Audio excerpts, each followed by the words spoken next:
Hey guys, today I'll show you how you can install the Grok app on your laptop or PC. So let's get started. Installing Grok on your computer is quick and easy. First, open your preferred web browser. In this example, we'll use Google Chrome, but the process is very similar on other modern browsers as well. Next, search for Grok and open the official website. Once the website is fully loaded, look for the three-dot menu in the top right corner of your browser window.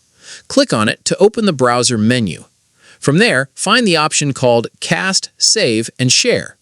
When you hover over or click that section, you'll see an option to Install Grok. Select it and then click Install to confirm. The browser will then create a desktop-style app version of Grok. After installation is complete, the Grok app will open in its own window, giving it the feel of a dedicated desktop application instead of a normal browser tab. A shortcut may also be added to your desktop or applications list, making it easier to launch Grok whenever you need it. Simply double-click the shortcut, sign in to your account, and start using all of Grok's features just like you would on the website. Using the installed version can help keep Grok separate from your other browser tabs and provide a cleaner experience while chatting or working. That's it. If you found this video helpful, consider giving it a like and subscribe.